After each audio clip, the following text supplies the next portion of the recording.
گمشدہ چیزوں کا اعلان تو کرنے سے منع فرمایا، لیکن مسجد میں بھیک مانگنے سے کہیں منع نہیں کیا۔ صحیح۔ یہ فقہ حنفی میں بھی ہے کہ اگر آپ مسجد میں 1 روپیہ کسی کو غلطی سے بھی دے دیتے ہیں بھیک مانگنے والے کو، تو باہر آ کے آپ 70 روپے دیں گے تو تب آپ کا کفارہ ادا ہوگا۔ تو سر یہ باتیں جب آپ چندہ بٹور رہے ہوتے ہیں، جمعے کے خطبوں میں آگے کاغذ پھیر رہے ہوتے ہیں، تو وہ آپ اس غریب خطیب کے لیے جمع کر رہے ہوتے ہیں، اس وقت ہی آپ کو یہ خیال آتا تو کہتے ہیں دین کی مدد ہو رہی ہے۔ تو دین کی مدد صرف مدرسوں کی اور غریب خطباء کی اور امام مسجدوں کی مدد ہے، اور باقی غریبوں کی مدد نہیں ہے۔ یہ حدیث صحیح مسلم کے اندر ہے کہ نبی صلی اللہ علیہ وآلہ وسلم نے فرمایا اگر کوئی شخص مسجد میں کسی گمشدہ چیز کا اعلان کرے تو تم کہو کہ اللہ کرے تجھے وہ چیز نہ ملے، کہ مسجدیں اس کام کے لیے نہیں ہیں۔ تو یہ تو جینولی سمجھ آتی ہے بھئی گمشدہ چیز کا اعلان مسجد کے اندر نہیں ہونا چاہیے۔ اسی کا ایک طریق جو ہے وہ جامعہ ترمذی میں ہے، اس میں یہ الفاظ بھی موجود ہیں کہ تم یہ کہو کہ تمہیں وہ چیز نہ ملے، اور ساتھ یہ الفاظ ہیں کہ اگر مسجد میں کوئی خرید و فروخت کرے تو اس کو کہو کہ اللہ تعالیٰ تجھے نفع نہ دے، کہ مسجدیں جو ہیں وہ بازار کے لیے تو نہیں بنائے گئے۔ وہ صحیح مسلم میں حدیث ہے کہ اللہ تعالیٰ کو سب سے پسندیدہ چیزیں مسجدیں ہیں اور سب سے ناپسندیدہ بازار ہیں۔ ناپسندیدہ سے مراد یہ ہے کہ وہاں صرف ضرورت کے لیے جایا جائے، جیسے کہ ٹوائلٹ میں آپ جا کے لیٹ تو نہیں سکتے نا، صرف ضرورت کے لیے جائیں گے۔ بالکل صحیح۔ ٹوائلٹ بھی کوئی پسندیدہ جگہ تو نہیں ہے نا، صرف ضرورت کے تحت ہی جایا جاتا ہے۔ کوئی بھی ذی شعور شخص وہاں پہ زیادہ وقت گزارنا پسند نہیں کرے گا۔ تو اس حوالے سے تھا، اس طریقے سے بخاری مسلم میں آتا ہے جو پیاز کھاتا ہے وہ مسجد سے دور رہے، مسجدیں اس کام کے لیے نہیں بنائی گئی ہیں کہ آپ مسجدوں میں بدبودار چیز، یعنی مسجد کا ایک پروٹوکول ہے۔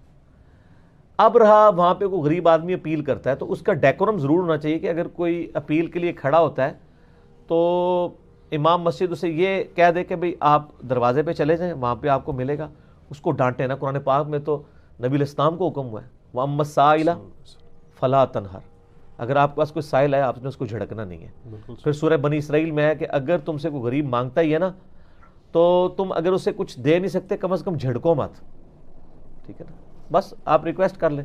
یہاں پہ خطیب کیا ہوتے ہیں وہ جھڑکنا اس لیے شروع کر دیتے ہیں کہ اگر اس کی مدد کر دی تو ہمارے چندہ باکس میں نہیں ڈال کے جائیں گے۔ بالکل صحیح۔ پیچھے انٹینشن یہ ہوتی ہے۔ ہونا تو یہ چاہیے کہ اگر کوئی غریب ہے اور واقعی اس کا جینون کیس ہے، وہ خطیب کا کام ہے کہ وہ اناؤنسمنٹ کروائے۔ مولانا اسحاق صاحب رحمہ اللہ تعالی، آپ ان کے جمعے کے خطبے سنیں نا تو ہر جمعے خطبے میں وہ اناؤنسمنٹ کر رہے ہوتے تھے، ایک بندہ غریب آیا باہر اس کی مدد کر دیں، یہ کتابیں بیچنے والا آیا ہوا ہے، دینی کتابیں باہر اس نے لگائی ہوئی ہیں، اس کی بھی مدد ہو جائے گی، آپ یہ کتابیں دینی خرید لیں اس سے۔ اس طرح کی یعنی وہ ترغیب دلا دیتے تھے۔ زبردست۔ اور یہ سنت بھی ہے، دیکھیں صحیح مسلم میں بڑی ڈیٹیل حدیث ہے، بڑی مشہور حدیث ہے۔ نبی علیہ السلام کے پاس کچھ نیو مسلمز آئے، کسی کے پاؤں میں جوتیاں نہیں ہیں، کسی کے کپڑے پورے نہیں ہیں، ٹھیک ہے، اور ان کی حالت بھی ایسی ہے جیسے ان کے فاقے ہیں۔ تو نبی علیہ السلام کا دل پسیج کیا، صحابہ کہتے ہیں آپ کا چہرے مبارک کا رنگ فق ہو گیا، آپ بڑے سینسٹیو تھے، نبی بڑے سینسٹیو ہوا کرتے تھے۔ جیسے آپ نے اگر نبیوں کی پریکٹیکل سینسٹیوٹی چیک کرنی ہے تو چھوٹے بچوں کو دیکھیں، چھوٹے بچوں کے اندر مکاری نہیں نہ ہوتی، چھوٹی سی بات پہ کس طرح آنسو ان کی آنکھوں میں آ جاتے ہیں۔ بڑے تو اتنے ڈیٹ ہیں کہ وہ روتے ہی نہیں ہیں، بچے پل میں روتے ہیں اور پل میں ہنسنا شروع کر دیتے ہیں۔ آپ ان کو ایک مجلس میں 50 دفعہ رلانا چاہیں نا رلا سکتے ہیں، بڑے بندے کو آپ 1 یا 2 دفعہ رلائیں گے، اس کے آنسو ہی ختم ہو جائیں گے۔ بچہ دیکھا کتنا سینسٹیو ہوتا ہے، پھر اس کا چہرے کا فوراً اس کو ذرا سی دھمکی لگا دیں، اس کے چہرے کو آپ نظر آتا ہے۔ جن کے بچے ہیں وہ یہ ایکسپیرینس کرتے ہوں گے کیونکہ وہ معصوم ہوتے ہیں، ان کے اندر وہ والی چیز ڈومیننٹ نہیں ہوتی۔ انبیاء اکرام جو ہے نا وہ بھی بڑے معصوم ہوتے ہیں، ان کو جو جیسے بخاری مسلم میں آتا ہے، ابو سعید خدری کہتے ہیں کہ نبی علیہ السلام میں کنواری لڑکیوں سے زیادہ شرم و حیا تھی، اور آپ جب کوئی چیز کوئی آپ کو ناگوار گزرتی تو ہم آپ کے چہرے سے اندازہ لگا لیتے تھے۔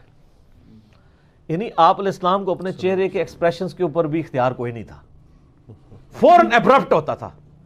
چھوٹے بچوں کو بھی آپ دیکھیں نا، فوراً ابرپٹ رسپانس ہوتا ہے، روتے روتے آپ خوشخبری سنائیں ہنسنا شروع کر دیں گے، بڑا بندہ تو نہیں ایسے کرتا، اور اسی وقت آپ کو اور خبر سنائیں پھر رونا شروع کر دیں گے، جتنی بار چاہیں جیسے آپ سٹارٹ کر سکتے نا، کیونکہ وہ بڑے رقیق القلب ہوتے ہیں، انبیاء کرام بھی بڑے رقیق القلب ہوتے ہیں۔ تو نبی علیہ السلام کا چہرہ فق ہو گیا۔ آپ علیہ السلام نے حضرت بلال کو بلا کے کہا اذان دو، نماز کا ٹائم تھا، آپ نے اذان دلوائی۔ صحیح مسلم کے الفاظ ہیں ممبر لگایا گیا، سب سے پہلے آپ نے سورہ نساء کی پہلی آیت تلاوت کی، کیا لوگوں اس رب کا تقوی اختیار کرو جس نے تمہیں ایک جان سے پیدا کیا، پھر اس جان سے اس کا جوڑا بنایا، یعنی سیدنا آدم سے سیدہ ہوا، پھر ان دونوں سے کثیر تعداد میں مرد و عورت زمین پر پھیلا دیے۔ اس اللہ کا تقوی اختیار کرو جس کی وجہ سے تم رحمی رشتوں کا خیال رکھتے ہو۔ پھر آپ علیہ السلام نے وہ سورۃ الحشر کی آیت تلاوت کی کہ اے لوگو اللہ کا تقوی اختیار کرو اور ہر جان دیکھے کہ اس نے آگے کے لیے کیا بھیجا ہے، یعنی اللہ کے ڈیوائن بینک میں مال صدقہ کیا ہے کہ نہیں۔ پھر آپ فرمایا صدقہ کرو خواہ ایک کھجور ہی کر دو، اپنے آپ کو دوزخ کی آگ سے بچا لو۔ تو اب یہ ترغیب دلائی تو لوگ اپنے گھروں کو گئے، کوئی کھجوریں لے کے آ رہا ہے، جس کے بعد جو چیز تھی جو لے کے آ رہا ہے۔ ایک انصاری اٹھا، وہ گھر گیا، اس نے ایک بڑا سا بورا لیا، اس کے اندر اس نے اپنے گھر کا اچھا خاصا سامان ڈال کے، سر یہ نہ سمجھیے گا کہ ان کے پاس وہی بورے ہی ہوا کرتے تھے، سر بڑی سبسسٹنس لیول پہ لائف گزر رہی تھی۔ آپ یہ جو حضرت یوسف علیہ السلام پہ فلم بنائی ہے ایران والوں نے، اس کو آپ دیکھ کے ایک چیز کا آپ کو اندازہ ہوتا ہے کہ اگلے زمانے کتنے اچھے تھے کہ صرف 2 وقت کا دانے پورا ہونا یہ ان کی بیسک ریکوائرمنٹ ہوتی تھی، اور میٹھا پانی۔ گندم اگاتے تھے، چپ کر کے کھاتے تھے۔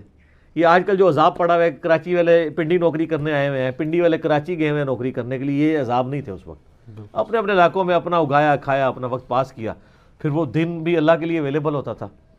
اس لیے وہ شفاق احمد صاحب کہتے تھے دعا کرو یار ایڈا پٹرول ہے دوبارہ زمین ہی وڑ جائے تو دنیا سکون ہو جائے گا۔ حقیقت بات ہے پٹرول اگر زمین میں چلا جائے سکون آ جائے گا۔ یعنی کراچی والے کراچی کی غذا ہی کھایا کریں گے، اب کراچی کی مچھلی یہاں بھی آ رہی ہوتی ہے، ٹھیک ہے نا، تو ادھر والے اپنے ادھر کی جو مرغیاں وہ کھایا کریں گے، اپنے اپنے علاقے کی غذا کھائیں۔ تو وہ پورا بورا جناب بھر کے، صحیح مسلم کے الفاظ ہیں، وہ صحابی لے کے آئے، اور صحابہ کرام کہتے ہیں وہ اتنا وزنی تھا کہ وہ بڑی مشکل سے ہی اٹھا رہا تھا، گھسیٹتا لڑکھڑاتا ہوا، مسجد کے سین میں لا کے اس نے رکھا۔ جب وہ بورا دیکھا نا تو باقی صحابہ کرام کو بھی ترغیب ہوئی، لوگ پھر اپنے گھروں میں گئے، زیادہ سامان لا کے رکھا۔ تو نبی علیہ السلام نے اس صحابی کے لیے فرمایا کہ جس نے اسلام میں اچھا طریقہ جاری کیا، جتنے لوگ اس پہ عمل کریں گے اس کا ثواب اسے ملے گا، اور جو عمل کر رہے ہوں گے ان کے ثواب میں بھی کمی نہیں آئے گی، اور جس نے اسلام میں برا طریقہ جاری کیا، جتنے لوگ اس پہ عمل کریں گے اس کی برائی کا وبال اس پہ ہوگا، اور ان کے وبال میں بھی کمی نہیں ہوگی۔ یہ جو ہمارے بریلوی بھائی وہ اچھی بدعت اور بری بدعت میں پیش، اس میں الفاظ ہیں سنت حسنت اور سنت سیئۃ، اچھا طریقہ۔ جیسے میں کہتا ہوں یہ بخاری مسلم لکھنا اسلام میں اچھا طریقہ ہے، حدیثوں کے سافٹ ویئرز بنانا اچھا طریقہ ہے، حدیثیں تو وہی ہیں نا، ایک طریقہ اڈاپٹ کیا گیا۔ ہوائی جہاز پہ سفر کرنا اچھا طریقہ ہے کہ آج ہم حج کتنا آسان ہے، آپ امیجن کریں کہ 4 مہینے کی آپ کو پیدل جانا پڑے، جس میں آپ بیمار بھی ہوں، 4 مہینے کے آپ کو روٹی پانی کا بھی حساب کتاب رکھنا پڑے، اور اس کی بجائے 4 گھنٹے کی فلائٹ اسلام آباد سے آپ جدہ پہنچ جائیں، تو یہ آج تو کچھ بھی نہیں ہے۔ تو یہ آسانی ہے نا، ایک اسلام میں اچھا طریقہ جاری ہوا ہے نا۔ لیکن حج کی رسومات وہی ہیں، 7 چکر آج بھی آپ نے کاٹنے ہیں، یہ نہیں ہے کہ وہ چکر کم زیادہ ہو گئے، اور جمرات پہ آپ نے وہ کنکریاں آج بھی مارنی ہیں، یہ نہیں کہ وہ کنکریاں ختم ہو گئی ہیں، احرام آج بھی آپ نے باندھنا ہے، یہ نہیں کہ احرام ختم ہو گیا۔ اسلام میں اچھے طریقے آ گئے ہیں جس کی وجہ سے آسانی ہو گئی ہے، ایئر کنڈیشن بسیں آ گئی ہیں، پہلے لوگ اونٹوں پہ سفر کرتے تھے۔